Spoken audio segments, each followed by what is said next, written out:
A very good afternoon and welcome to this week's Q&A with Professor Michael Clarke, talking, of course, about the ongoing Russian invasion of Ukraine. But this week we're going to expand it a bit because you will have noticed there's been a big story about a leak of intelligence potentially in the United States. We're going to get Michael's thoughts on that as well. As always, you can submit questions, if you'd like, in the comments below. We've had loads come through and we'll get straight to them now. Professor Clarke, afternoon to you. How are you? Very welcome, Ollie. A busy day. I can imagine. Many busy days. Yeah, they always are for you now, aren't they, Michael? All right, look, let's get straight to it then. And this leak in the Atlantic. This is a question from Dave B. Given the latest revelation from that leak, can the UK or Europe trust this current US administration? That's a very good question, because in the intelligence business, it is all about trust. And it's always about personal trust, in that the person in one agency knows the person in another agency and meets them and trusts them as an individual. And, governments can tell you to trust another organization, but you can't really trust them unless you genuinely do so.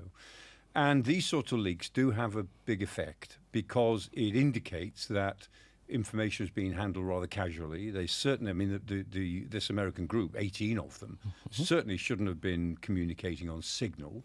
That's specified in the protocols that the American intelligence has as one of the platforms not to use. Not because there's anything wrong with signal, but it's not secure enough. Among a number of secure platforms, not secure enough for sensitive government stuff. So they shouldn't have been on it in the first place.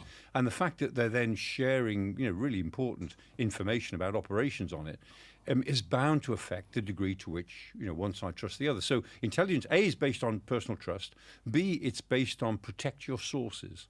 You have to protect your sources. And if you think that sharing intelligence will expose one of your sources to the other side, that is to one of your colleagues, you've got to really trust them to do that.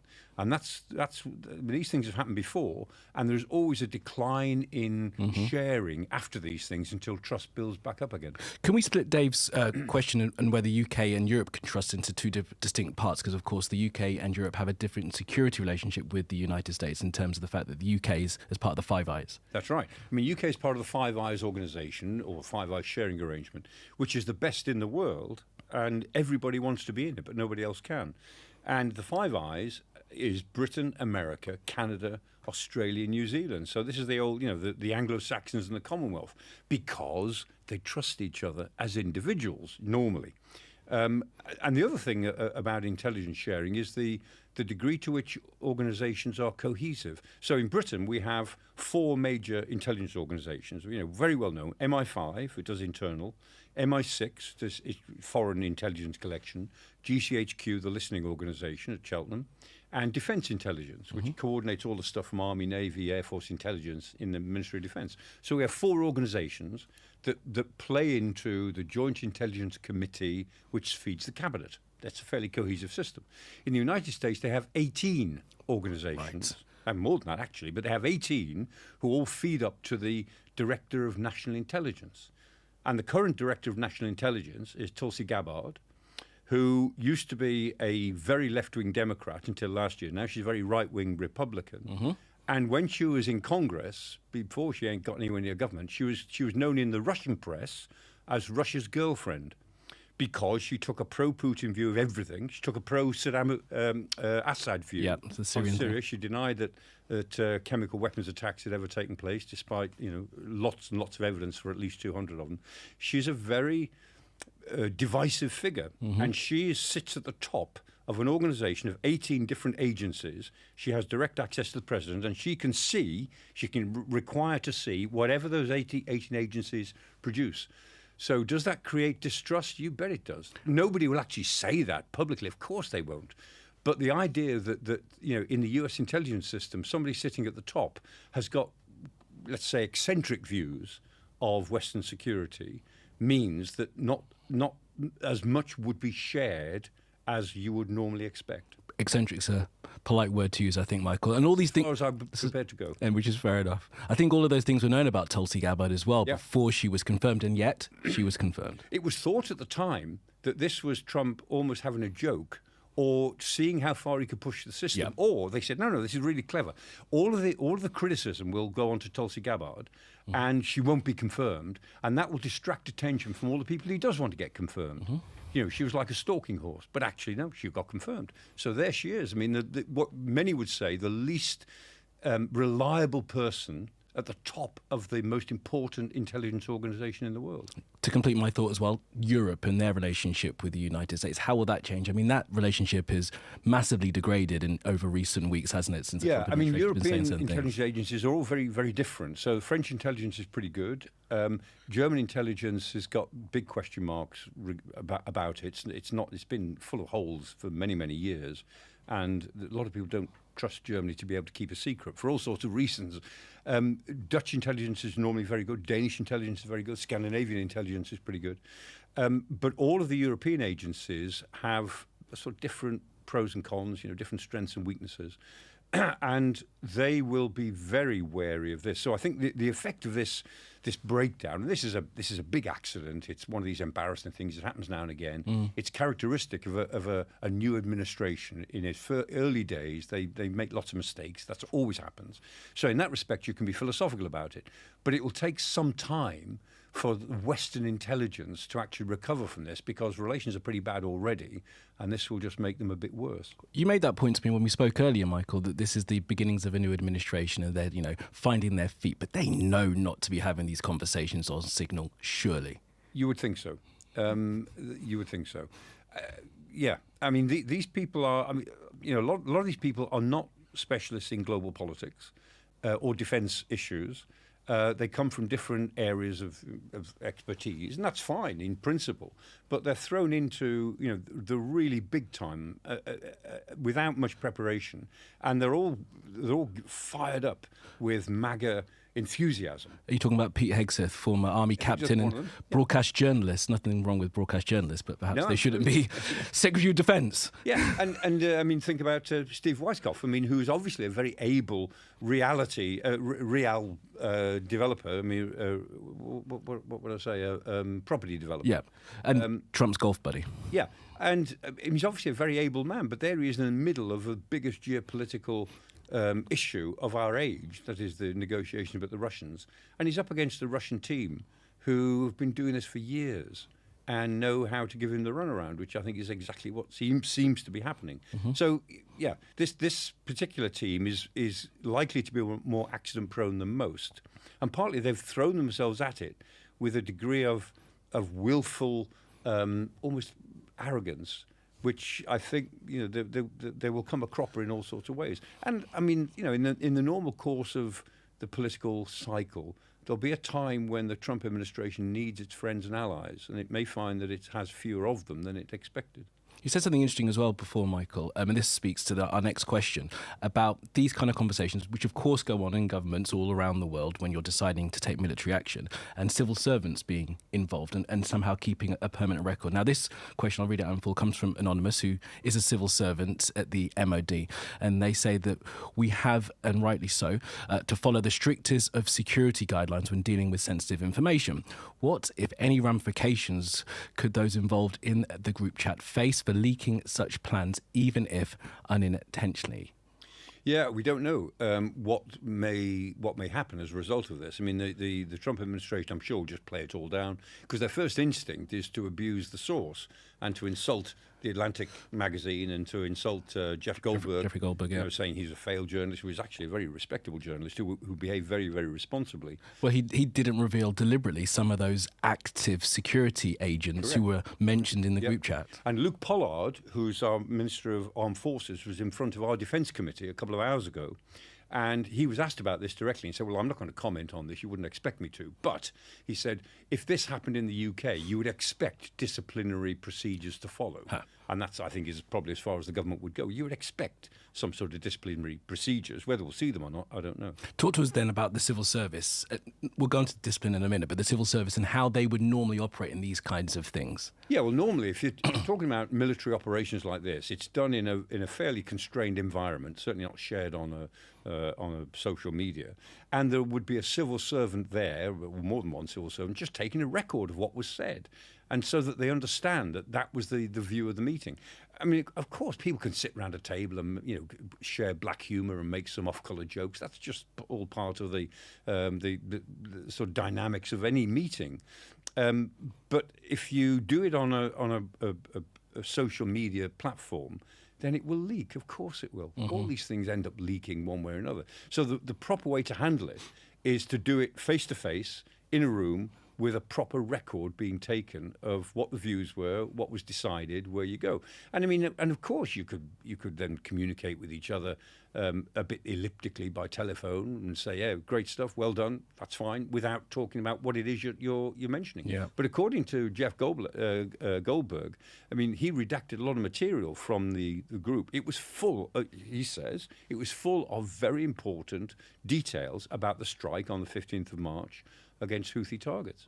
Yep. And in the back and forth, Pete Hegseth actually talks about it leaking anyway. So they're already very, very aware that this was likely to leak, and didn't realise that Goldberg... It was just irresponsible. Yeah, I mean, it's foolish, irresponsible behaviour. Well, I mean, we hope that out of this comes a more grown-up attitude to the way in which they interact with each other. Well, we will see, won't we?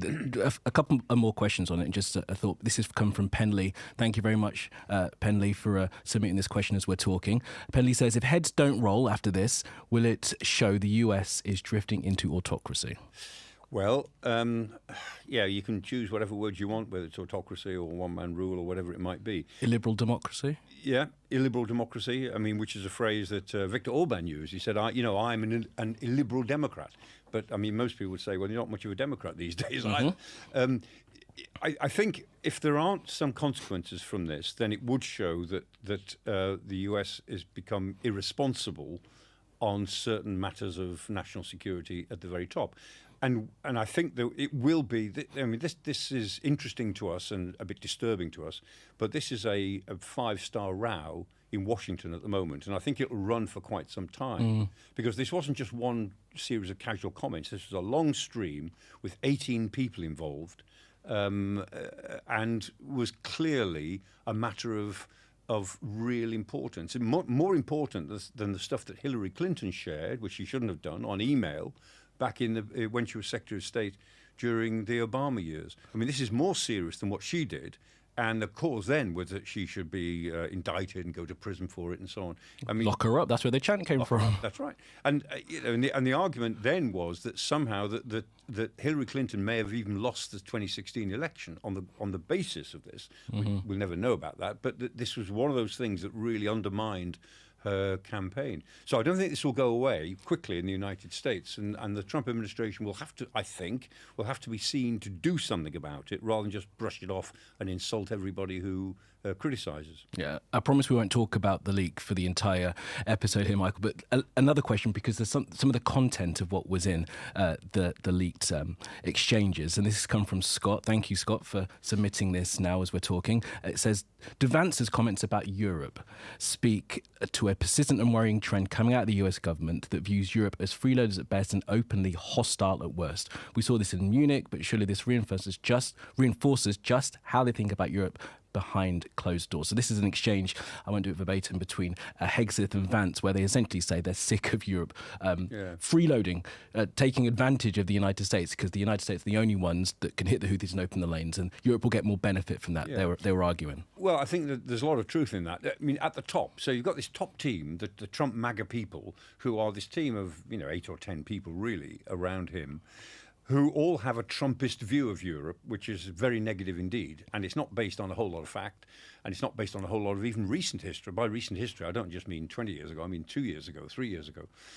It's based on a lot of prejudice. But having said that, I mean, Europe is partly responsible for this situation, because Europe has been complacent over 20 or 30 years about its relationship with the United States, and in a way, we reap the wind and we're sowing the whirlwind.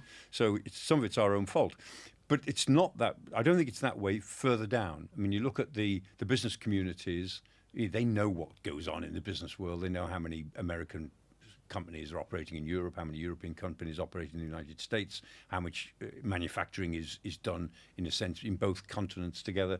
It's the same with the military organizations. They know each other, they've worked together. So below the top level, things are not that different. And that always has the effect of mitigating some of the harm that these comments do. But there's no doubt about it, for the time being, the Trump leadership is very anti-European, and that's going to be pretty uncomfortable for the Europeans to deal with. But it is what it is. I mean, we're going to live for the next 1 to 2 years at least with this sort of active Trumpist hostility, and I use my words carefully, hostility to pretty well everything that Europe does and represents. And a lot of it is based on his view of the European Union, which leaks into all other areas. He's so anti the EU, and he believes that the EU was established specifically to undermine the United States. Falsely claims he doesn't really believe that it's set up to screw the US, does he? I think he believes that's what it has become. Okay. But if he believes that that's how it was set up, then he doesn't know much about what happened in 1957. But when the Treaty of Rome was first signed. But I think it's fair that President Trump is in a state of mind that he would love to undermine the EU to some fundamental extent because he believes that would be good for the United States. Time check as well. We're 3 months in to this administration. Yeah. So much more of this stuff to go. Let's move on to the war in Ukraine then, Michael. So the sides have been talking via shuttle diplomacy and intermediaries in Saudi Arabia. We're expecting for there to be a readout of what has potentially been agreed at this point, but a lot of the talk has been around the Black Sea grain deal. First of all, before we get to a quick Q's question on this, why don't you tell us what the Black Sea grain deal was and why that's the topic of discussion at the moment? Yeah, the Black Sea grain deal was the deal early on in the war because the Russians had effectively closed the Black Sea because their Black Sea fleet was able to prevent any ships going backwards and forwards. It was too dangerous. And the Black Sea grain deal, when the Russians realized that they were getting quite a lot of bad publicity for the lack of food that was able to go out, the grain that went out to the world markets, particularly markets in Africa that really needed it, they came up with the Black Sea grain deal, which was partly negotiated by Turkey and by the United Nations to allow a certain number of Ukrainian ships back and forward, which would be inspected to make sure they weren't carrying arms. Of course, they weren't carrying arms. I mean, it was a way of actually restricting the reason. Of course, they weren't carrying arms. It was so much easier to get arms into Ukraine through the land routes. They didn't need a sea route, but it was a way for the Russians to create a mechanism to restrict the number of ships going backwards and forwards. They just took their time to inspect them and so on. But it got a certain amount of grain out onto the world market. They then wouldn't renew the deal when it was up for renewal. But in a way, the Ukrainians didn't need them to, because since then the Ukrainians have had success in pushing the Russian Black Sea fleet away from the western part of the Black Sea. And so the Ukrainians have got the number of ships transiting now in and out of the Odessa ports, like Chernomorsk and Odessa itself, is now more or less back to pre-war levels. But the Russians have taken now to bombarding the ports to try to destroy the port facilities to stop ships being loaded. So although it's more dangerous and the ships have to hug the coast, and once they're into waters like of NATO countries like Romania and then into Turkish waters, then they're reasonably safe. So it's not a great route, but it is one that's allowed the Ukrainians to get the stuff backwards and forwards. Right. So to quick Q's question then, if that deal is resurrected, would that lead to Russia being able to have its naval units enter and leave the Black Sea without being attacked? Probably. I mean, it would depend on the terms of the deal. So the Russians are quite keen to do this because they want to get their stuff out. At the moment, they can't get their stuff out of the Black Sea because of the threat that the Ukrainians could pose to their ships, and that puts a dampening effect on them. Again, there are two things that they're talking about, it seems, in Riyadh.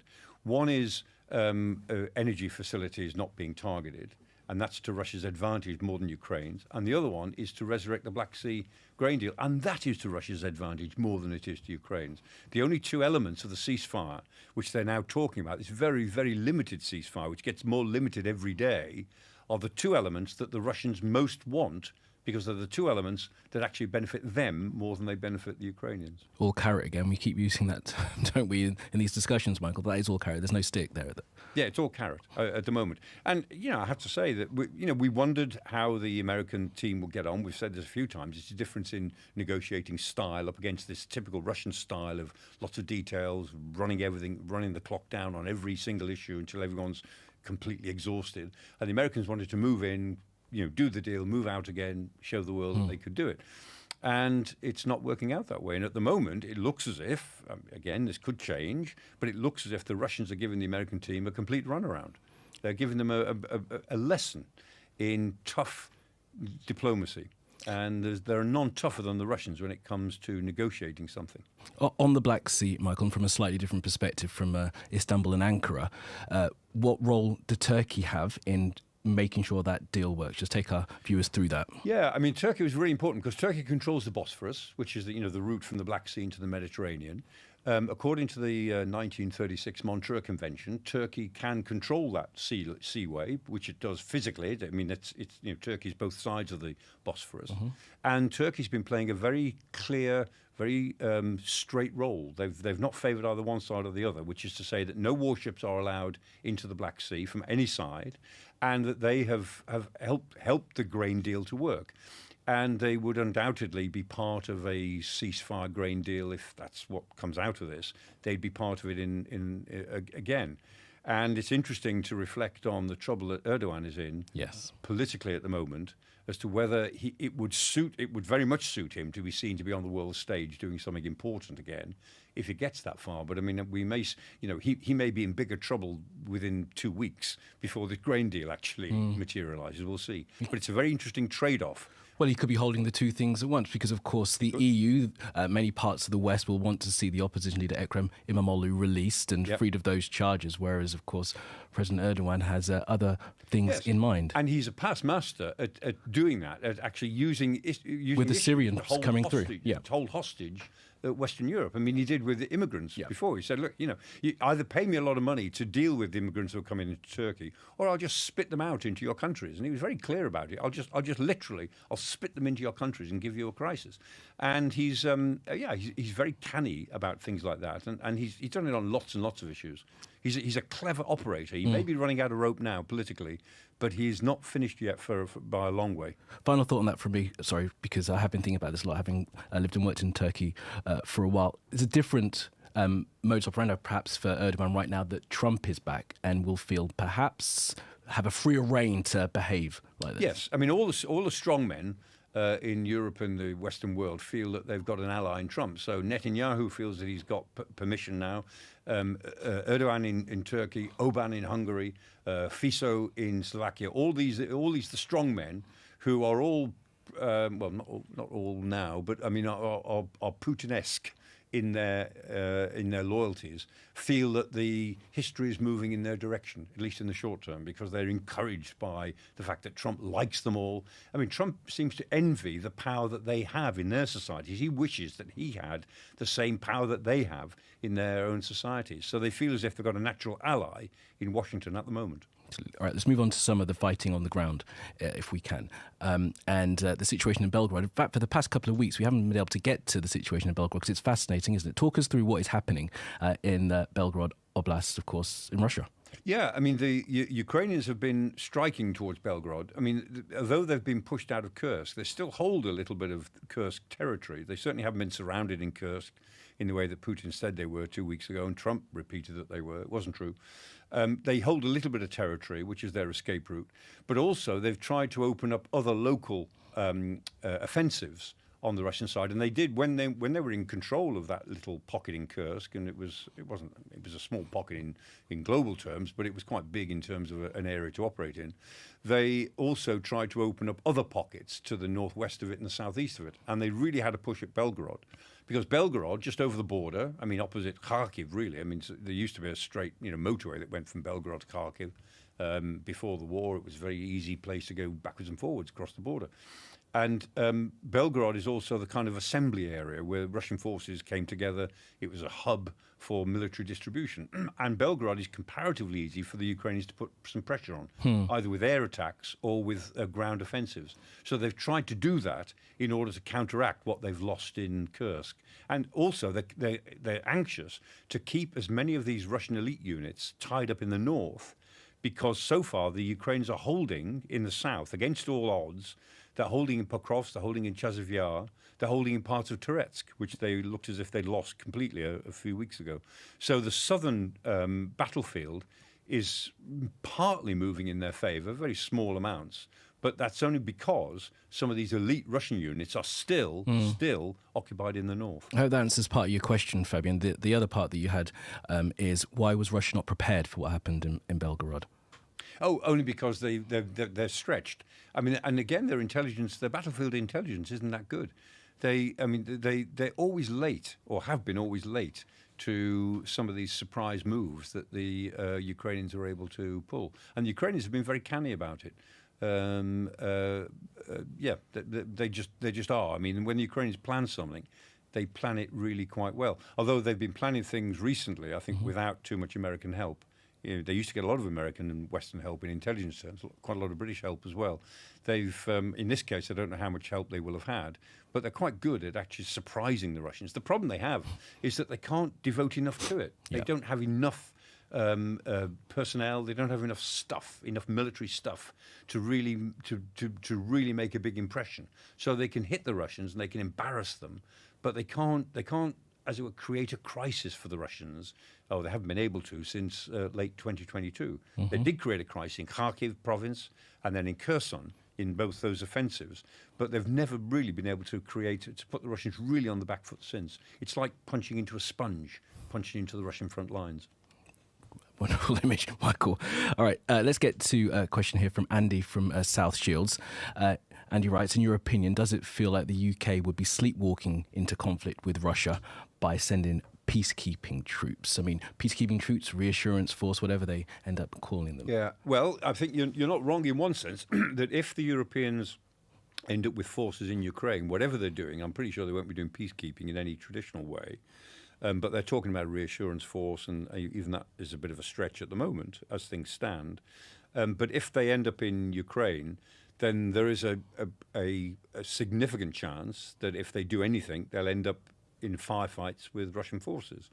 Maybe just skirmishes, maybe something not very important, maybe a sort of a game of air power where aircraft are buzzing each other to try to keep them out of the way. If Allied aircraft, Western Allied aircraft, were trying to look after Ukrainian airspace. But it's difficult to avoid the conclusion that if Western forces were in Ukraine, that they will come up against Russian pressure at some point. And that's the problem, that if we were to do it, that our leaders have got to be pretty brave, and we would have to be prepared for our forces not simply to reassure without doing anything. The chances are, as he says, I mean, we will get pulled into some sort of demonstration of force, which is why we're still a long way away from any of this yet.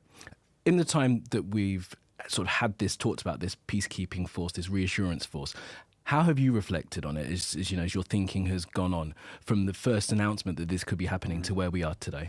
Well, I thought at the beginning that this was probably not going to work out in the way that the government said it was going to, because it was trying to back up President Trump's desire for a quick peace deal, a quick truce. And it was entirely sensible politically for us to say, look, we will do something. Because if we'd done nothing, the Americans would turn around and say, look, we're trying, and the Europeans have done nothing. They're not offering anything. So when people are very contemptuous about these staff talks that have gone on and the British-French initiative, I'd say, well, what was the alternative? Sit and do nothing and have the Americans criticise you for that. So they tried to do something to say, look, if this truce takes place, if there is some sort of peace deal, we will do what we can, and we're doing some planning now. But it goes back to what Eisenhower used to say, General Eisenhower. He said, all plans are rubbish, but planning is essential. Any given plan probably isn't what you need at the time, but you've got to be able to plan. You've got to have a process of planning, because then you adjust to the situation.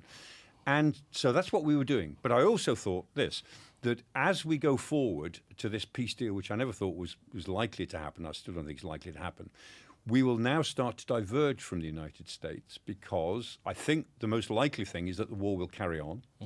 The Americans will probably just lose interest in it. Trump will just go to another issue. That's what he does. He's great. He's a great disruptor, and he'll move the spotlight to him doing something else, and the spotlight will be on him probably in the Middle East, over Iran or something like that. He'll just shift, and the war will carry on, and then all this planning will be for the degree to which the Europeans are prepared to help Ukraine without much American help, maybe without any American help, for the future. And so at the moment, the planning is towards an American desire to create a peace deal.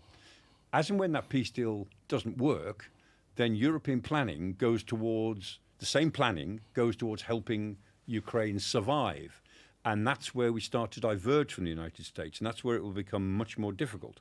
So, yes, the Europeans can provide all sorts of things which the Ukrainians need, and next year, if it goes that far, we could be more productive still. But we can't substitute for American intelligence help to Ukraine, for targeting help.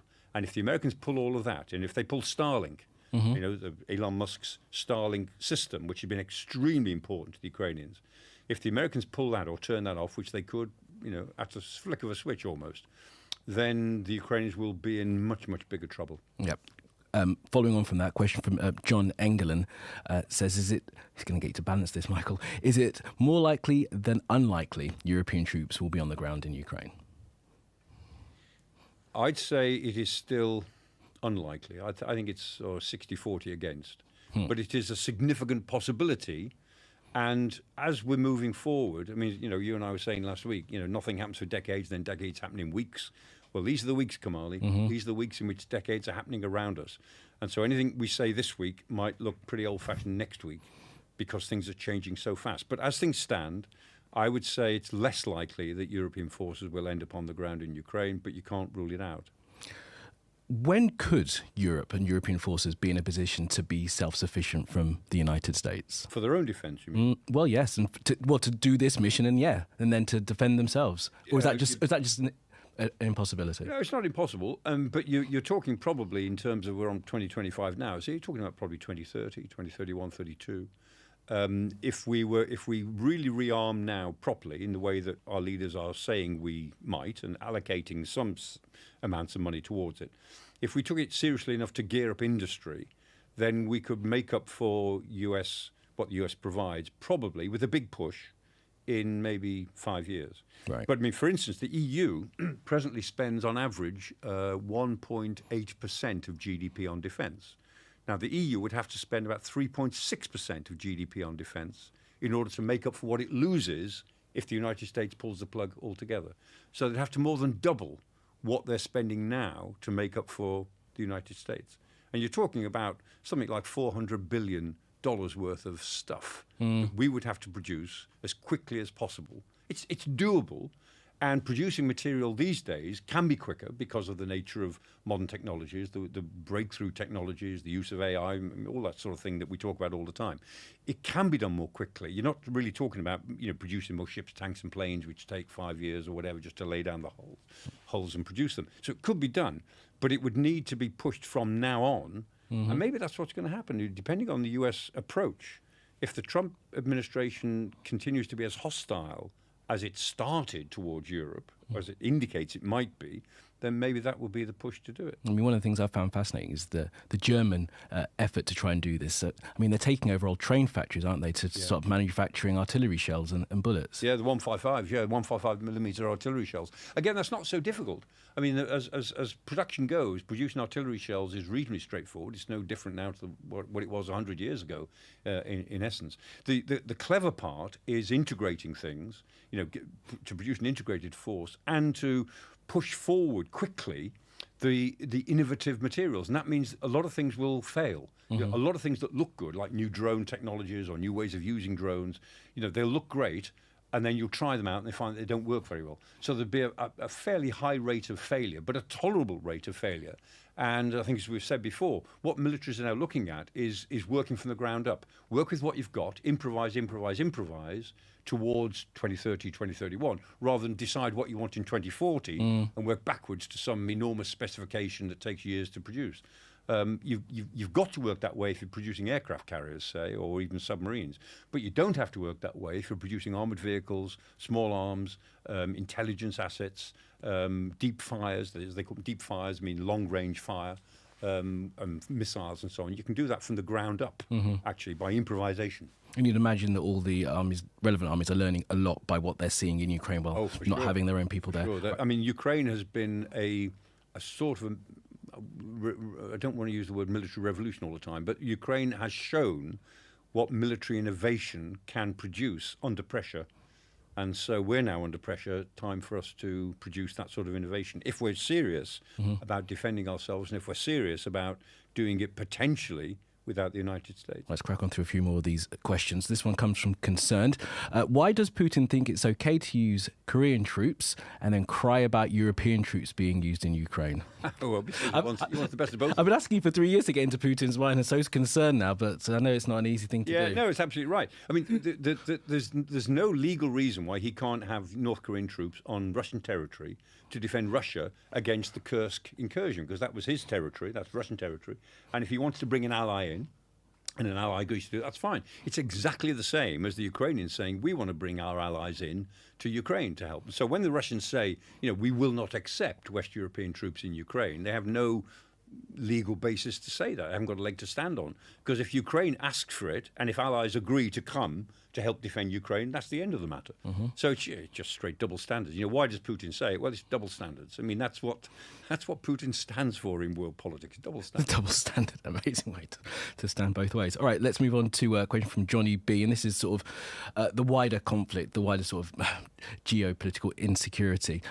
Johnny B asks, would Russia come to the aid of China if they ended up involved in a conflict with the United States? And if so, could the US and Trump defeat both, or would he have to turn to his allies he has ridiculed and deserted for help? Quite a complex question from Johnny B there. I think you get the point there, right? It's a very subtle thought. Years ago, you would have said no, the Russians wouldn't really have come to China's aid, or only in very obvious, very marginal ways. But now, one of the things that is clear is that the Russia-China relationship is very solid at the moment. In the long term, it may turn out not to be, but it is for the future era, for the next era. Didn't they use the word limitless? Yeah, they say limitless. I mean, and in fact, China is far more in control of the relationship than Russia. I mean, Russia is the weaker of the two by a long way, and it never used to be that way. I mean, all through the 1950s, 60s, 70s, and 80s, Russia was the stronger power, but it isn't anymore. But yes, they are pushed together along with North Korea and Iran.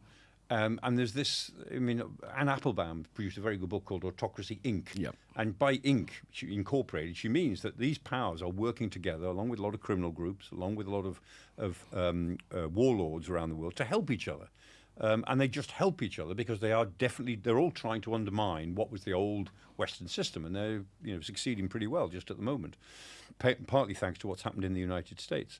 So, yes, Russia, I think, would come to the aid of China to whatever extent it could, if we're talking about the next 20-odd years.